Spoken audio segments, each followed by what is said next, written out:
लेकिन जब वो अपनी सुरक्षित सीट पे डरे तो इसी से आप अंदाजा लगा लीजिए पूरे देश में उनका क्या हाल होगा। जब राष्ट्रीय लीडर इस तरह का होगा तो कार्यकर्ताओं में जोश नहीं भर सकता। स्मृति ईरानी की याद देने के बाद वहां पे बहुत विकास हुआ। अमेठी में व्यक्तिगत पहले भी गया हूँ, बाद में भी गया हूँ। हार तो होनी है लेकिन जमानत ना जब्त हो जाए। स्मृति ईरानी के आगे राहुल गांधी कहीं टिक नहीं सकते। तो मोदी जी ने जनधन खाते के थ्रू सारे लिंक करा दिया है और सारे जनता को लाभ मिल रहा है। उत्तर प्रदेश में राहुल गांधी के चुनाव लड़े जाने को लेकर कई कयास लगाए जाते रहे, जिसके बाद आखिरी दिन राहुल गांधी ने रायबरेली से नामांकन कराया। उसके बाद सवाल शुरू हो गए कि आखिर अमेठी से राहुल गांधी ने चुनाव क्यों नहीं लड़ा। जब राहुल गांधी ने रायबरेली से पर्चा भरा तो आखिरी दिन भरा, 2 घंटे पहले ही ऐलान किया कि रायबरेली से चुनाव लड़ा जाएगा ताकि, लेकिन उसके बाद बीजेपी के जो लोग हैं लगातार आरोप लगा रहे हैं कि कहीं ना कहीं राहुल गांधी को डर था। आइए हमारे साथ कुछ बीजेपी के लोग और अन्य लोग मौजूद हैं, उनसे बात कर लेते हैं। हमारे साथ सबसे पहले कानपुर के चुनाव संचालन समिति लोकसभा बीजेपी के जो सदस्य हैं वो मौजूद हैं, उनसे बात कर लेते हैं। क्या लगता है आपको कि राहुल गांधी अचानक से रायबरेली से चुनाव लड़ने लगे, जबकि सारे लोग मीडिया रिपोर्ट्स और सारी चीजें कह रहे थे कि अमेठी से वो चुनाव लड़ेंगे? क्या लगता है? देखिए, जैसे शिक्षा के क्षेत्र में बच्चों का रहता है कि उनके अगर एग्जाम ना तैयार हो तो उनके अंदर एक डर रहता है और वो डर के मारे एग्जाम देने नहीं जाना, लेकिन आखिरी में उनको एग्जाम देना पड़ता है। इसलिए अपने कार्यकर्ताओं का हौसला बढ़ाने के लिए या कार्यकर्ताओं के सामने अपने आप को साबित करने के लिए वो आखिरी में नामांकन कराने आए और एकमात्र शक्ति के सामने उनको ये डर था कि वो हारेंगे और बहुत बुरी तरह से हारेंगे, इसलिए वो वहां चुनाव लड़ने की हिम्मत नहीं जुटा पाए। वो दरअसल भाजपा का जो एक लहर चल रही है उस लहर को देख करके वो हर जगह डरे हुए हैं, लेकिन चूंकि उनको स्वयं वो पार्टी को लीड कर रहे हैं, चुनाव लड़ना उनके लिए जरूरी था, ये पार्टी के कार्यकर्ताओं ने उनको समझाया होगा, इसलिए वो कार्यकर्ताओं की वजह से थोड़ा बहुत लड़ने आ गए, वरना उनकी स्थिति इस समय लड़ने की बिल्कुल नहीं थी।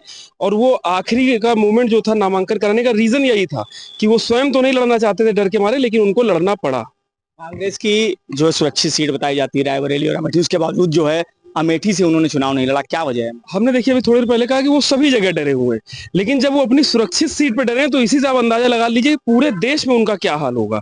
तो वो कहीं से और भी इस समय उस तरह, आप कानपुर का हाल ले लीजिए, आपने भी देखा होगा एक वीडियो वायरल हुआ था कानपुर के प्रत्याशी का, किस तरह से प्रत्याशी एक प्रस्तावक, जो प्रस्तावक पहले से तय होता है, प्रस्तावक साथ में नहीं था और वो इस तरह से टेंशन में हो तुम हो, इस तरह से करके वो मैनेज करे। तो कानपुर का भी वही माहौल है, इनके कार्यकर्ताओं का भी वही माहौल है। जब राष्ट्रीय लीडर इस तरह का होगा तो कार्यकर्ताओं में जोश नहीं भर सकता। वो खुद डर के भाग गए तो कार्यकर्ता कहां से अपने अंदर वो ताकत लेकर? हमारे साथ एक युवा साथी हैं, आपसे जानते हैं कि क्या लगता है आपको कि राहुल गांधी कंफ्यूज थे या कांग्रेस पार्टी कंफ्यूज? दोनों लोग, पार्टी का कंफ्यूजन ही था, इसी कारण से वो कोई प्रत्याशी नहीं दे पाए। और राहुल जी आज से नहीं, पहले भी डरे हुए हैं, तभी वो अमेठी से वायनाड गए। अब उसके बाद अमेठी फिर आना था, लेकिन स्मृति जी का जो जनाधार था वहां पर, वो ये जान चुके थे कि मेरी यहाँ पर जमानत जब्त होगी, इसलिए उनको यहाँ से हटना पड़ा। लेकिन वही जो पार्टी का निर्देश पे उन्हें कहीं ना कहीं लड़ना था, तो रायबरेली जाके अपनी जमानत बचाने के लिए गए, लेकिन उन्हें वहां भी करारी हार का सामना करना पड़ेगा, वहां भी कमल का फूल खिलेगा। स्मृति ईरानी का आपने नाम लिया, क्या लगता है अमेठी में स्मृति जी से डर रहे थे राहुल गांधी, इसलिए वहां से नहीं लड़े? कांग्रेस में जो राहुल गांधी जी की बहन है उनका एक नारा था, लड़की हूँ लड़ सकती हूँ, और ये बिल्कुल सत्य साबित हुआ। अमेठी से स्मृति ईरानी जी का नामांकन है और वो जीतेंगी। इसी डर से, लड़की है लड़ सकती हैं, तो स्मृति ईरानी के आगे राहुल गांधी कहीं टिक नहीं सकते। राहुल गांधी और उनका परिवार खुद ही पूरी जमानत पे रिहा है इस टाइम माननीय उच्च न्यायालय से, तो उनको अपनी जमानत बचाने के लिए दर दर भटकना पड़ रहा है। और आखिरी दिन उन्होंने जाके नामांकन कराया, उसमें भी उनकी जमानत जब्त होना तय है।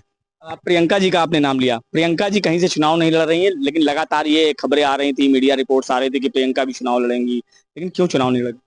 भाई साहब, प्रियंका और राहुल गांधी डरे हुए हैं क्योंकि मोदी जी की जो योजनाएं हैं वो जनता के बीच में सभी को मिल रही हैं और जनता उससे खुश है। आवास हो, चाहे उज्ज्वला योजना हो, चाहे मोदी जी की कोई भी योजना हो, सारी योजना जनता को मिल रही, सीधे मिल रही है। और पहले राजीव गांधी कहते थे 1 रुपये ऊपर चलता है तो 25 पैसा खाली पब्लिक को पहुंचता है। आज मोदी जी 1 रुपये वहां से पहुंचाते केंद्र से, तो लोकल में जमीनी स्तर पे 1 रुपये पूरा आ रहा है, कि मोदी जी ने जनधन खाते के थ्रू सारे लिंक करा दिया है और सारे जनता को लाभ मिल रहा है। इसलिए सारी पार्टियां डरी हुई हैं कि आज तक जनता कोई लाभ नहीं दे पाया। मोदी जी की योजनाओं का जनता को लाभ मिल रहा है, जमीनी स्तर तक लाभ मिल रहा है, इसलिए सारी पार्टियों को लोग डरे हुए हैं, भयभीत हैं। और इसलिए राहुल गांधी भी भयभीत है, इनको वायनाड जाना पड़ेगा, वहीं चुनाव लड़ेंगे ये। आपको क्या लगता है कि जिस तरह से अमेठी से चुनाव नहीं लड़ा और रायबरेली से पर्चा भरा, क्या डर था उनके अंदर की जो है कि आखिरी दिन नामांकन किया कि बीजेपी की कोई बड़ा चेहरा ना उतार दे, कोई बड़ा? देखिए, राहुल गांधी पहले ही अपना वायनाड चुनाव हार चुके। इस डर से उन्होंने देखा कि सुरक्षित सीट मिल जाए। अमेठी में जो माननीय हमारी सांसद जी हैं स्मृति ईरानी, उन्होंने खुला चैलेंज किया था कि गांधी पर कोई भी चुनाव लड़ ले वो जीत नहीं सकता। तो राहुल गांधी ने अपनी पहले सीट देखी है कि जहां मेरा कुछ जमानत बच जाए। उन्होंने एक काम भी नहीं किया। जब वो वायनाड पहली बार गए थे उन्होंने एक बयान दिया था कि मुझे यूपी के आम पसंद नहीं है। तो वहाँ की जो आम जनता है इस बात को लिए बैठी थी कि एक बार आए तो उनको हम आम के आम और गुठली के दाम गिना दिए जाएं। इसलिए उन्होंने एक सुरक्षित सीट ढूंढी, जबकि वहां भी हारेंगे। अब माननीय मोदी योगी जी के नेतृत्व में फिर से पुनः एक बार सरकार बनने की भारतीय जनता पार्टी की। कांग्रेस की सुरक्षित सीट थी अमेठी, वहां से स्मृति ईरानी ने पिछली बार जो है जीत दर्ज की। क्या लगता है कि वहां पर जो लोग कांग्रेस के सांसद पहले रहे, राहुल गांधी भी रहे, उससे पहले भी रहे, क्या विकास नहीं कराया, इसलिए जो है स्मृति ईरानी ने वहां जगह बना ली और ऐसी जगह बना ली कि अब उन्हें कोई हरा नहीं सकता, इसलिए जो है कोई कांग्रेसी वहां से नहीं उतरा? क्या लगता है? देखिए, जैसा भी आपने कहा कि पहले जो लोग थे, स्मृति ईरानी की याद देने के बाद वहां पे बहुत विकास हुआ। अमेठी में व्यक्तिगत पहले भी गया हूँ, बाद में भी गया हूँ, तो पहले और अब में अमेठी में बहुत अंतर है। और यही रीजन है कि जब उन्होंने वो कार्य किए, जनता स्मृति ईरानी जी को इस तरह से अपने साथ लेकर के चल रही है। वहां की जो महिलाएं हैं उनके प्रति बहुत आकर्षित है, बुजुर्ग वर्ग जो है वो उनसे बहुत आकर्षित है, और इस तरह से स्मृति ईरानी जी ने अपनी वहां पर जगह बना ली है।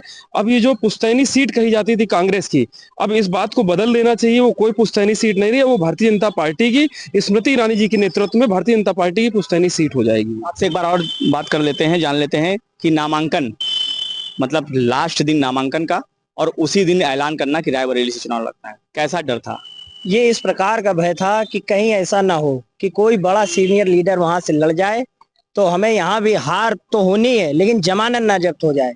राहुल जी ने आखिरी दिन, इसलिए उनके कार्यकर्ताओं में इतनी निराशा आ गई थी, कार्यकर्ताओं के दबाव के कारण उनको वहां से नामांकन कराना पड़ा। इसलिए वो डरे हुए थे, बहुत भयभीत थे। इस कारण आखिरी दिन ही उन्होंने अपनी इज्जत बचाने के लिए उन्हें आखिरी में जमानत जब्त ना हो, इसलिए उन्हें वहां से नामांकन कराना। इस तरह से आपने देखा कि साफ तौर से यहाँ पर जो लोग मौजूद हैं, भारतीय जनता पार्टी के भी हैं, अन्य लोग भी हैं, उनका साफ तौर से कहना है कि राहुल गांधी ने ये ऐलान करने में काफी देर कर दी कि वो रायबरेली से चुनाव लड़ेंगे या अमेठी से लड़ेंगे, क्योंकि अमेठी से उनको डर सता रहा था, वहां से स्मृति ईरानी चुनाव लड़ रही थी। आखिरी दिन नामांकन इसलिए कराया ताकि बीजेपी का कोई बड़ा चेहरा रायबरेली से चुनाव मैदान में न आ जाए। कानपुर से संदीप सविता, श्रेष्ठ यूपी।